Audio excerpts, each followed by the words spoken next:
What's good everyone, it's Steve from Sneaker Tech Talk, back with another video today. For today's video, we will be taking a look at the new budget-friendly Jordan Luka .77.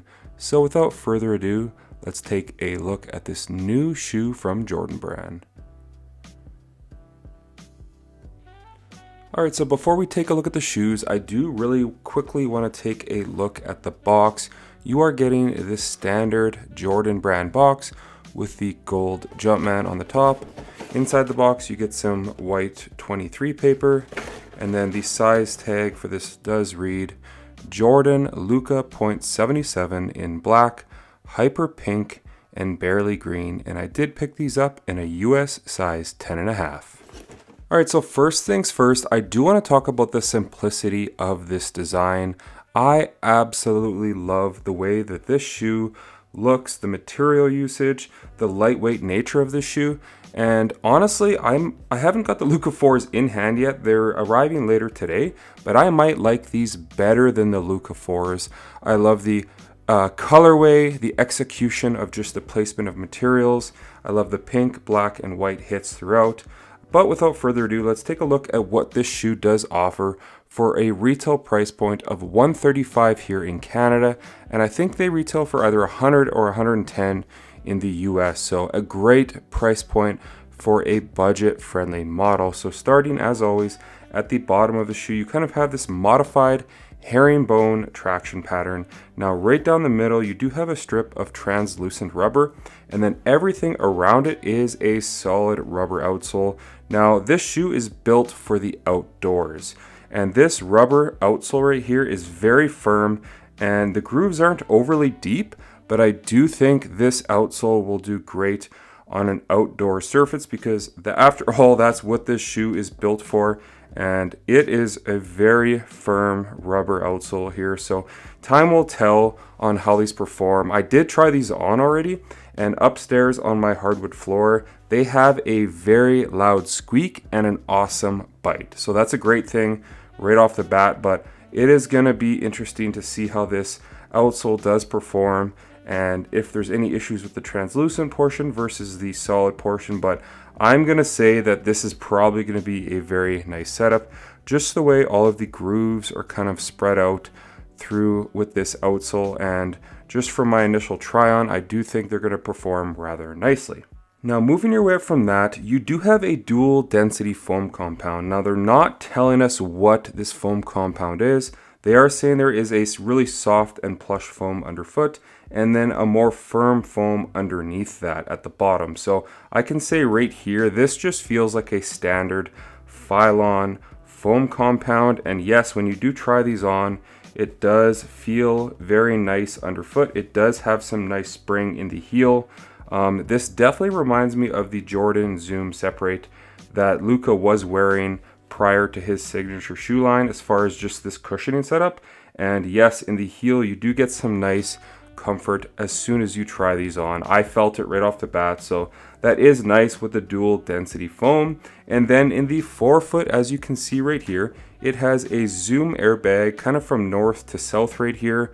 Kind of an awkward placement. I think it would be better if it was across the shoe, because that's kind of where your pressure point is. Obviously if they kind of blew out the Zoom bag to be a lot wider, it would have been a lot better and covered a bigger surface area, but they gave us this really skinny one right here. Sorry, I would say that obviously it's better than nothing. From my initial try on, you can feel this Zoom bag just ever so slightly. You can kind of see it through the translucent outsole, which leads me to believe that it is a bottom loaded Zoom airbag, but I will say that you can feel it, so that is a great thing. So for me, it more or less feels pretty similar, like I've already said, to the Jordan Zoom Separate, with the Phylon foam and then the Zoom bag in the forefoot. And even the orientation of this Zoom bag is exactly the same of that Zoom Separate, which is actually re-released and back at the outlets for like $90 Canadian. So keep an eye out for those. I know for myself, I played in those and I absolutely love them, and I think it's going to be no different here in the Jordan Luka .77 as far as the cushioning goes. Now, as far as the materials go, it's really nothing special on what you're getting with this model, but for the price point, I actually really like it. You do have some fused portions here at the back of the shoe right here on either side of this nubuck, or more like felt material. But you know what, to me, all that matters is that it feels and looks like a premium material, and that's exactly what you're getting here at the back of this shoe right here, with this kind of faux suede or nubuck at the back. Now, moving your way forward from that, you have this really thin mesh material, which is going to be very breathable, and it's just going to offer some really quick break-in as far as the Jordan Luka 77 goes. Moving your way down from that, you have some more kind of fused material right here on this strip, and then the eye stay all the way down to the toe box, and then it goes up on the medial side of the eye stay as well, is more of that kind of felt or nubuck material. So for me, as far as the materials go for the price point, you're getting a very nice variety of materials on this model. And then the tongue is a very open cell mesh material, so you're going to get a ton of breathability right here where you have these perforations, and then on both sides of the shoe with this mesh material as well. So for me, this shoe gets a 2 thumbs up as far as the price point and utilization of the materials on this model. I think it's great what Jordan Brand is doing, offering us a decent material setup, cushioning setup, and the traction within this model. So I'm very excited to get these on court, but the materials are very lightweight and breathable, and that's a great thing for a performance basketball shoe. As far as the fit goes with this model, now that's my only issue, and I'm gonna say it right off the bat. You need to go up half a size. So in all of my Nike and Jordan basketball shoes, I'm always a size 10.5 across the board. You know, there's 1 or 2 shoes in the last like 5 years that I've had to go up to a size 11, and this is gonna be one of them, because I tried these on upstairs for about 10 minutes, and my toe is literally bursting through the end of the shoe. So it's definitely a length issue. It's not so much a width issue, even though you can see it is a little bit of a tapered fit towards the end right here. But my toe is like literally slamming up against the rubber right here. So I'm gonna need a size 11. I'm gonna see if I pop out the insoles and just get these on court so I can start testing them, but I will need a size 11 within this basketball shoe as far as the performance review goes, because for me, they do fit small. So, you know, I typically like my toe right near the end of the shoe, but with this, it's literally bursting out the end. So I'm gonna have to go up half a size to a US size 11 to kind of get the fit that I need within this hoop shoe. So if you have a wide foot or even a regular foot, I would recommend trying these on in store, or you know what, just go up half a size and thank me later, because for me, these did fit very small. Now, as far as the support goes on the Jordan Luka .77, starting at the back of the shoe, you do have an internal heel counter, which does a great job of locking your foot in at the back of the shoe. I tried these on briefly upstairs, and it seems very rigid and sturdy at the back of the shoe. Now, moving your way down from that, the materials should do a pretty good job of cupping your foot on those hard lateral cuts, but one thing I know for sure that will do a decent job is this Phylon material. Your foot is seated housed within that Phylon material, so on hard lateral cuts, hopefully that's really going to contain your foot and have no issues with your foot spilling over the side. And then right here, it says Air Zoom, and then it says ISO. This is the ISO plate that the brand did decide to put on the Jordan Luka .77, and from my initial time with this on foot and in hand, I think they did a great job. So it's a TPU plate right here near your pinky toe, so when you make those hard lateral cuts, this is going to help contain you and keep you on the footbed, or at least that's the point of it.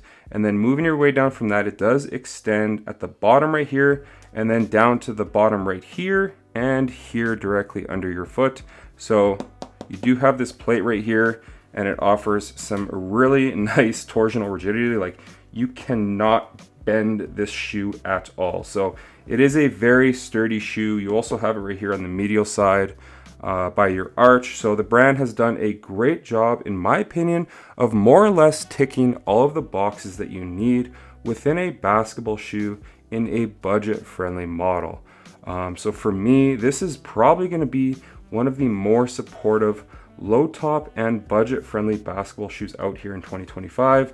They just feel super sturdy on foot and in hand. So sound off in the comments what you guys think of the supportive features offered here on the Luka .77. Now, as far as the weight goes on this model right here, again, this is a US size 10.5, and these come in at 12.9 ounces. So all things considered, this is a very lightweight basketball shoe.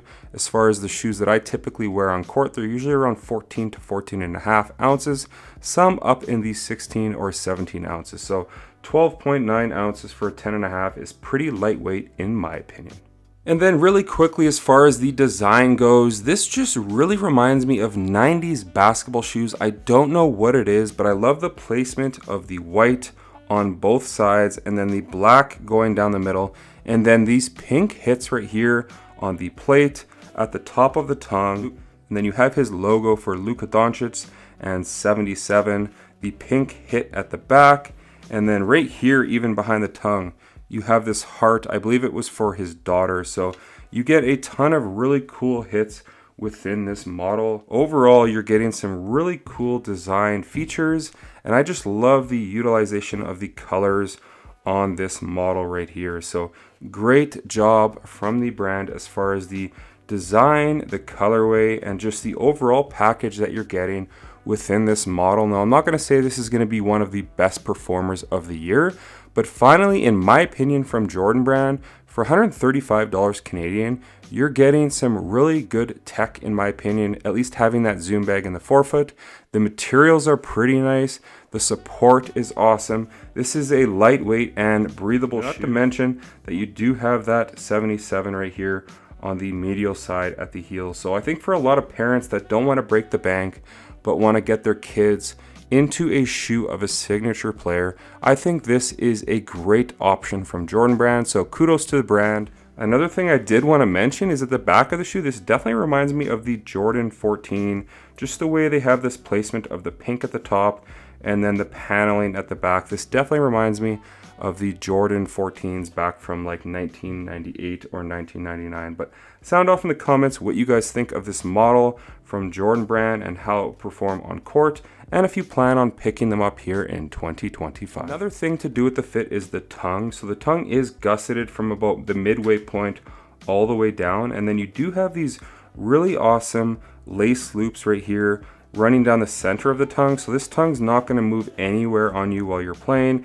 and that's a great thing because one shoe that I can remember in recent memory was the GT Cut 2s. I don't believe they had any lace loops and it wasn't gusseted, and that tongue was always twisting and turning. It's very uncomfortable and annoying, and you're not going to get that here on this model from Jordan Brand. So great job as far as the design feature of the tongue on this model. And then again, as far as the insole goes on this model, you are getting a really thin blue ortholite insole on the Jordan Luka 77. So you are going to get a little bit of step-in comfort with this insole, but if you want to replace it, I would replace it right off the bat because it is really sticky on the bottom side, and once you wear these, they will kind of adhere to the strobo board of the shoe. So that's going to do it for today's video on the Jordan Luka .77, his budget-friendly models for hoopers, indoors, outdoors. This shoe is tailored towards outdoors, but I will be taking them indoors initially. But sound off in the comments from me. I think this shoe has some really good sandal features. The traction seems like it's going to be really good. The cushioning was comfortable directly right off the bat. It's a lightweight shoe. The design and materials are pretty good as well. So sound off in the comments what you think of this shoe and if you like it better than his fourth signature shoe from Jordan Brand. But like I said, that's going to do it for today's video. As always, if you guys could like, comment, and subscribe, that would definitely help the channel a ton. And check out my Instagram over at Sneaker Tech Talk, as it is an extension of my YouTube channel with all my pickups, basketball footage, and nostalgia as a whole. As always, thanks for watching today's video, and until next time, peace.